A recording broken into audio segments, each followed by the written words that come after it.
Yo, alright, man. We're gonna be talking about the fight that happened this weekend between Daniel Dubois and Anthony Joshua, bro. What a fight. What a fucking fight, bro. It was one of the best fights I've seen in a while, especially this year, bro. These 5 rounds were just brutal, bro. The big upset. Everyone thought Joshua was gonna knock out Dubois. They were all saying because Dubois gets hit a lot with the right hands. But we've seen how he can take the power, bro. We've seen him take a lot of right hands from other fighters, and he still survived, bro. You know? And we've seen Anthony Joshua not actually be able to survive these, to recover when he gets dropped or he gets hurt. Look what happened with Andy Ruiz. When Andy Ruiz clipped him in the temple, what happened to Anthony Joshua? He wasn't able to recover, bro. He just has a terrible recovery, bro, and his chin is not the best. You know, Dubois has been tested better in the last 12 months than AJ has, bro. Look at AJ's face after he fought Hellenius. Look at his face, all bloodied, bruised. Got all Robert Hellenius, who is not considered to be a strong puncher. We got Dubois out here who was not terrified. He was clearly not scared of Anthony Joshua. Like the rumors been saying how he hurt Anthony Joshua in sparring. So it looks like he wasn't terrified at all for, to go in there. And not only that, bro, main event, Wembley Stadium, 98,000 people went to go see AJ destroy Dubois. Dubois made the walk-in first, and he's a champion, bro. The fact that everybody's been, giving the treat to Anthony Joshua made Dubois a lot more angry, in my opinion.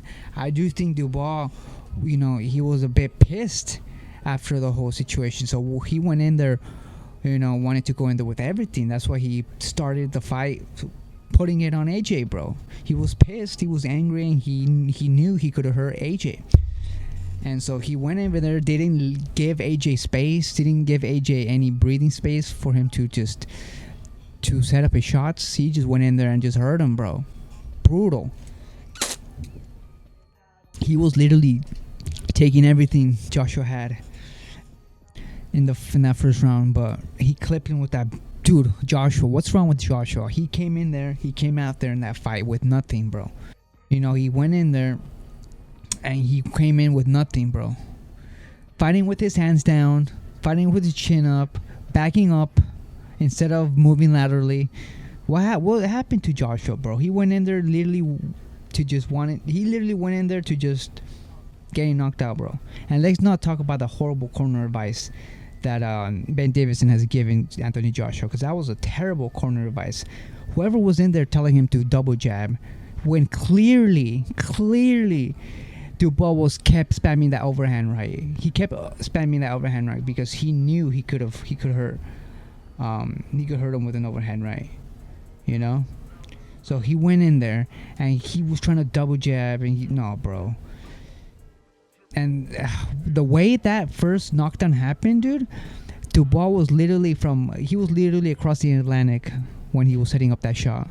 The fact that Anthony Joshua didn't see it, or the fact that he didn't react to just manage to roll with the shot, it's kind of weird, bro. It just shows a big punch can change the course of a fight. Clearly, Anthony Joshua was supposed to be the more athletic, the more with the experience, with the more IQ, ring IQ, with the technique. And man, it's just don't matter in the heavyweight division, dude. You get clipped with one of those big shots by a puncher, you're in deep trouble, bro. And that's literally what happened right there. Everybody underestimated Dubois. Me, I had AJ winning around 9, but at the back of my mind, I knew Dubois was gonna surprise everybody. I knew he was gonna surprise everybody, but I never thought he was gonna steamroll Anthony Joshua. The fact that he went in there rolling the dice is crazy. He went in there. He clipped Dubois in that 5th round, bro. But do you need more than than one punch to hurt somebody like Dubois. Because yeah, Dubois was hurt, but he was still in there. He was still in there, and he countered. He countered AJ beautifully. Boom, dropped him, floored him, face planted, man. It was crazy to see. I've never thought I would see, Anthony Joshua like that. But look, it makes sense, bro. It makes sense because look at the last couple of fights. Robert Helenius, he didn't perform that well until the knockout. Let's be real here. Then he fought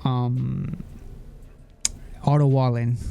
Bro, Otto Wallen is not the same Otto Wallen that fought Fury, bro. And he recently fought. I think he was a month or 2 months that he fought. I think he only had like a 2 month to get ready for Anthony Joshua. And, he did what he had to do. But let's be honest, Otto Wallen didn't pose a serious threat to Anthony Joshua at all. And then he fought Francis Ngannou, bro. An MMA fighter. Clearly somebody who easily Anthony Joshua could knock out. But there was no real threat to any of those fights. Unlike Dubois, he went over there. He fought Jerry Big Baby Miller, big heavyweight, who always comes forward, pulls the pressure on you, and bullies you. Dubois was able to, beat that test, knocking him out in the last round. And then after that, he fought Hrgovic. Hrgovic supposed to be bullied, and hurt Dubois in sparring. And a lot of people were having Hrgovic as a favorite, especially in this fight. And look what he did. He made Hrgovic quit. He took everything that Hrgovic had to offer, and then he just delivered what Dubois does and made him quit. And now Anthony Joshua, bro, he's still 27 years old. He is still such a young fighter. He has like maybe 10 years ahead of him. Good 10 years.'s gonna rule the heavyweight division, man. Once Usyk retires, I think, and then Fury retires, and I think right now I have him the third best heavyweight. But I do believe Dubois could be Fury. I do believe he could be Fury too. So, in my eyes, I have Dubois as number 2. I have Usyk and I have Dubois, bro. But there's so many big fights Dubois can go for, bro. And all of those fights are really winnable for Dubois. So, yeah, man, this is big for Dubois. And then we have Anthony Joshua, who, I'm sorry, dude, he needs to retire. In my opinion, he needs to retire. Why does he need to retire? Because his punch resistance is clearly gone. He clearly doesn't have the recovery. He never has had the recovery. And if he fights a big puncher like Zhilei Zhang, I think Zhilei Zhang is going to do the same thing to Anthony Joshua, bro. I just don't have Anthony Joshua beating that, even competing for a championship anytime soon, bro. I just think he's in the other side of the hill, man, and he should just retire, bro, in my opinion, before his legacy gets a little bit more ruined, tarnished, as he's gonna keep losing. So he needs to reevaluate, especially after this big loss, bro. This was a brutal loss, So he needs to go over there and rethink what he needs to do. But he says he wants to come and continue fighting, so it's up to him, bro. But he's just going to continue to get brain damage at this point.